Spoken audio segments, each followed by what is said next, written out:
This new racking system is 22.5 feet long. It stands approximately 5 feet tall, 5.5 feet tall. And it's going to hold 18 aquariums ranging in size from 15 gallons all the way up to 180 gallons. A completely complicated build, but this is how I did it. So today I'm building a 22.5 foot long 3-tier aquarium rack that's going to be designed to hold tanks from 15 gallons all the way up to 180 gallons. Around 1,000 gallons total. In this build I'm using 2x4s as well as 8 by 2.5 inch deck screws. I have to start from the bottom because we're going to build our way up. This build was incredibly complicated due to the different weights of the tanks, more specifically the different sizes. Too much of a twist. It was incredibly difficult to pick the right materials of strength. This went way better in my head. And quality. See, there's a twist in one of these boards that's causing it to lift up. A twist in a board? And there's only one thing I can do, which is just and you gotta remove it. Bolt it pretty heavy into the wall. This is the lazy way, trying to bolt it to the wall, try to get away with it that way. This will mark off where the studs are in the walls. So I can bolt it to the wall. They're spaced, even in your house, every 16 inches or so. Have to replace the entire board. Which board? Maybe I should just replace the fucking board. Is it that one? I think it is that one. Yeah. No, we'll just replace the board. Lovely. Replacing the board's gonna be the only thing I can do here. The stand doesn't only necessarily have to be level, but it's got to be flat and true. But here is where I notice a big problem. But I continue on with the build anyway. I'm noticing deflection. I only weigh around 180 pounds, and when I was jumping on that and pushing on that, I could see the boards kind of flex. I'm going to be putting much more weight on that, and I can't have that flex. But a part of me said, just keep going, finish the build, toss the tanks on it, see what happens. Well, that's exactly what I did. I continued building it, even got to the point of finishing it. Started to look pretty good. Far from done, but let's give it a coat of paint. Commit to the idea of finishing it. I slept on it for a few days and realized this thing's gonna collapse. I gotta make some changes or we're gonna have big, big problems. First things first. The tanks going on the middle rack look like this.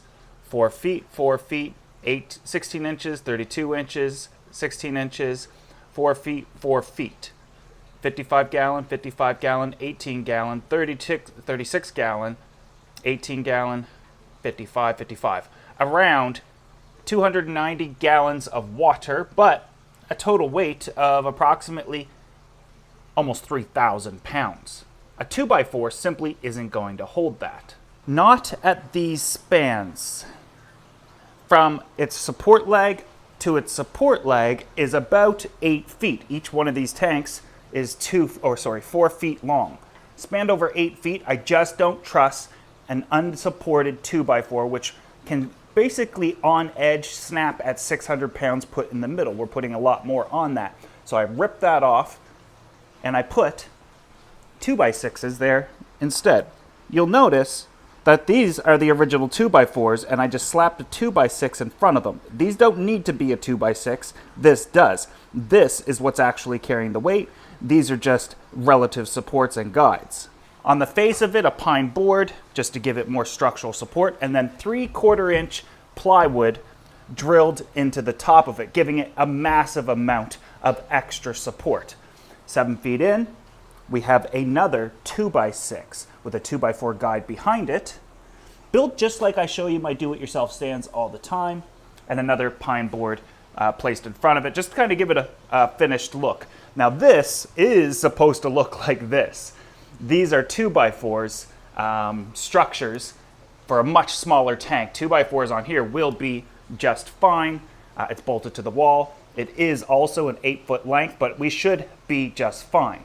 This span here isn't as big as this span, so I wasn't too worried, but it still got the same treatment. Now, the entire front, where all the weight's going to come down, is going down on a 2x6 that travels down a support system of another 2x6, giving this an incredible amount of strength. I'll give you an idea of what the tank sizes look like. Well, from here to here is 24 inches, and we're going to be putting on all of those acrylic tanks that I built. 7 of them. All the way to the front. See what I'm talking about? The weight's actually going to be here. The 3/4 inch plywood's going to distribute weight to the back as well, but you'll notice that we've got a ton of space behind it, and that is for a good reason. One, the plumbing is going to go down to the filter that we're going to have to discuss here in the near future, but it also allows full access to the tank while not being too high from the next aquarium up. Technically, I could have even made this shorter, but I did want to be able to stick my arm back there. The tank below will be something similar. Up top will be all of Tamara's 15-gallon tanks. Down below will be 180-gallon tanks, not sitting on the floor. You can see one right here where it's already sitting on a 2x6 plus 3/4 inch plywood plus a foam pad. That whole thing is going under it, not the bricks, making this 30 inches tall, which will come to about here. It's a 36-inch gap. I know they're low to the floor, but so is the 2000. The tanks that are going on here, is that 15-gallon or is that cube tank? That cube tank, it's dark in here now, but that 4-foot tank, that 3-foot tank, or 32-inch, this 4-foot tank, that 4-foot tank, that 4-foot tank, that's all going on that middle rack. Up top are all of these 15-gallon tanks. Well, not every single one of them. We're probably only going to put 8 or 10 up there, depending on how it looks and if that sign's in the way. I wanted my sign there. A lot of people asked from the pictures I was posting on Instagram. I have nowhere else to really put it, and I really like it there, so it's probably going to stay. But that means that we can only have 8 of these, and that's fine. We only technically need 8, which is basically 1 row. The other remaining ones that we don't use, which is technically only 3 of them,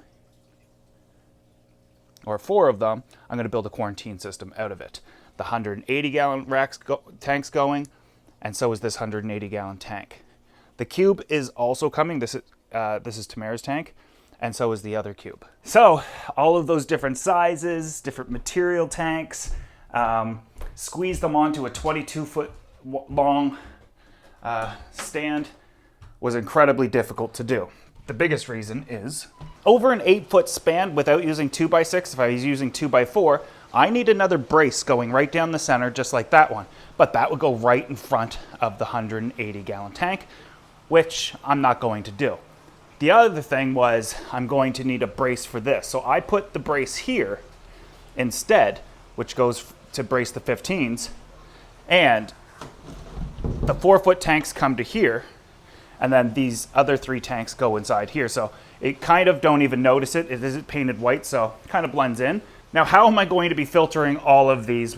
Or it's going to be pretty tight in here with all these tanks. Well, this 180-gallon aquarium that's going to be down here will have one giant filter, and the top 3 are going to filter down into it. These will all be quarantined fish, or fish that we've had for a long time, so cross-contamination is absolutely no issue.